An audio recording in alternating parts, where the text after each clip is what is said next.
We have a reason to be thankful today. If you have the opportunity to think that you can be thankful, it's a reason to be thankful. Because many people don't have the mind to understand gratitude. To understand that nothing is guaranteed. To understand that the day that we have is a gift from the Heavenly Father. The breath that we breathe is a gift. It can be lost at any moment.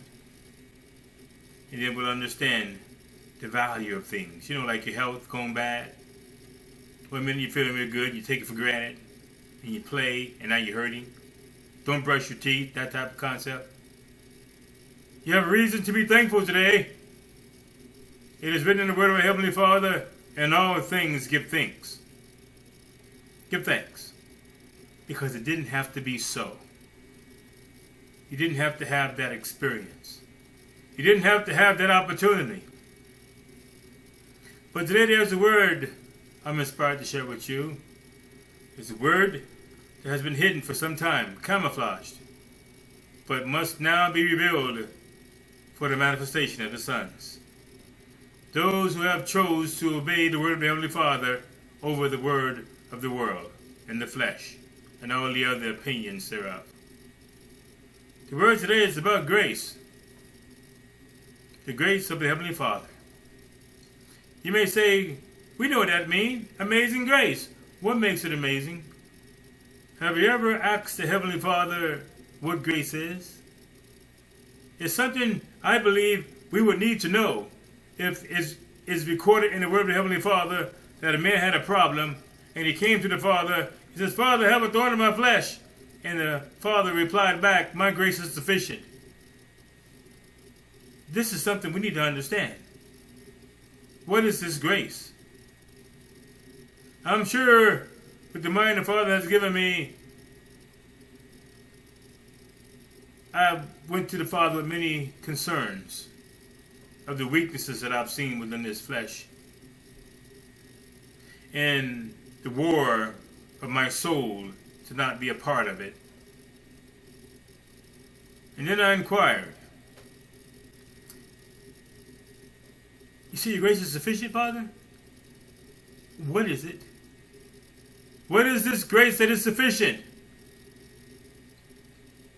And then he spoke with me, encouraged me, and instructed me to strengthen the brethren. The grace is this. You may say, the proof is in the pudding. That type of concept. How about this? The grace is the instructions. How can someone tell you to win a race and never ever give you instructions of where the finish line is, right? You're just running. But the grace is information. How about tell you to perform a job and never teach you how to perform it? The grace is instructions. How about a child waiting to be taught how to learn, how to plan, how to live? The grace is the instructions.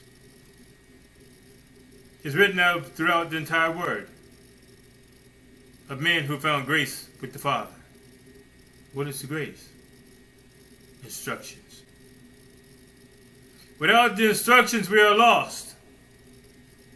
It's like a child growing up without any instructions at all. And they endure hurt after hurt after hurt. Until the Father intervenes. And He intervenes in every life. He shows up. And He gives you the choice of a lie and the truth. But my mama told me this though. That's not the truth. The truth is, sons of God, you must have your own life. You must work out your own salvation. That's the truth. You can't pay for it. You can't get somebody else to do it for you. Apostle Paul said it very clearly. I have finished my course. I have kept the faith. What have you done? It was Jesus who said, listen, man, the things that you've seen me do, you need to do them. You've been lied to. Oh, just believe, man, you're saved. Really? You're lost. Because you haven't arrived at the truth. And the truth supersedes every observable thing on this earth. Because it's not a spirit then, if you can see it, right? Father said, you can see it is not faith. Because faith has nothing to do with anything on this earth. Faith has everything to do with the grace that was given you. You know. Let me share this with you with a clear understanding from the very beginning. When the Heavenly Father created Adam, He gave him instructions. Demonstrating the grace. This is what I need you to do, man. I need you to call whatever comes in your life, whatever you call it and what you call it, it will be. But one thing you must not do not eat from this tree. It's a tree of knowledge. Against what I said. Are you getting it now? I created this tree, and I gave it a very wise mind. And if you eat from it, you're going to become it.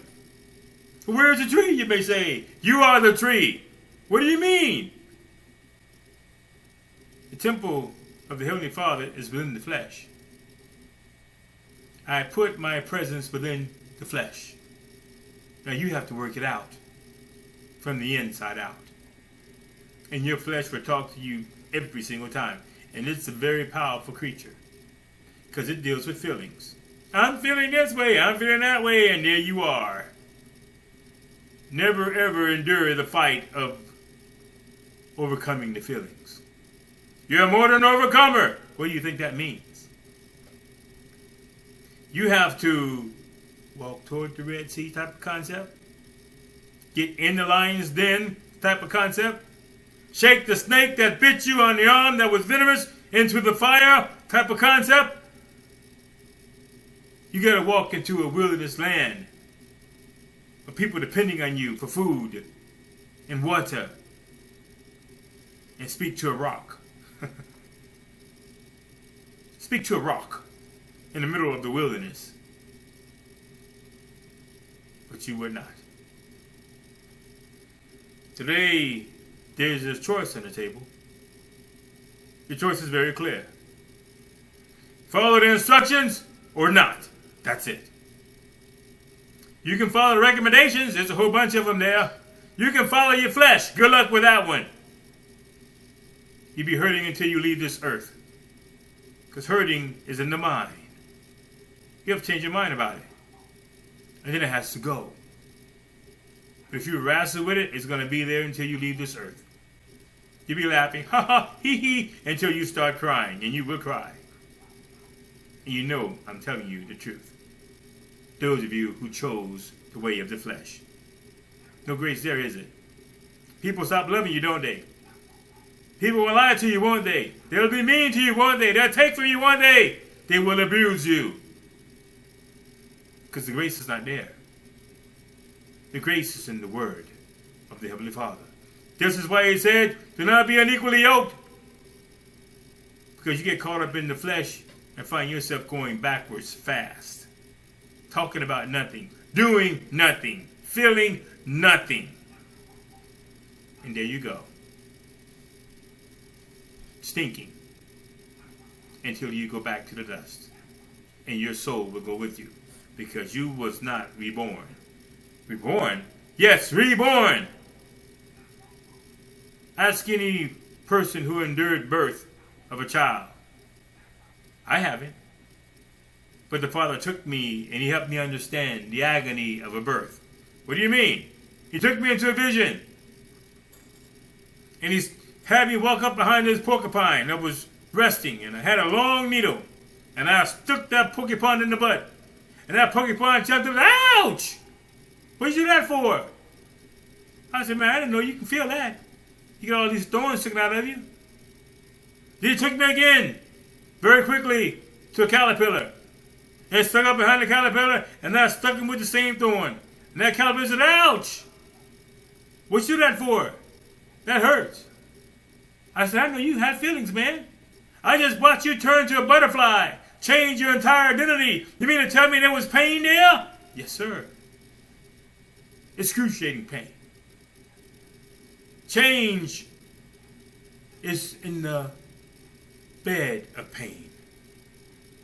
When you make a decision to stop loving somebody who's hurting you. You make a decision to not follow a parent that's leading you to nowhere.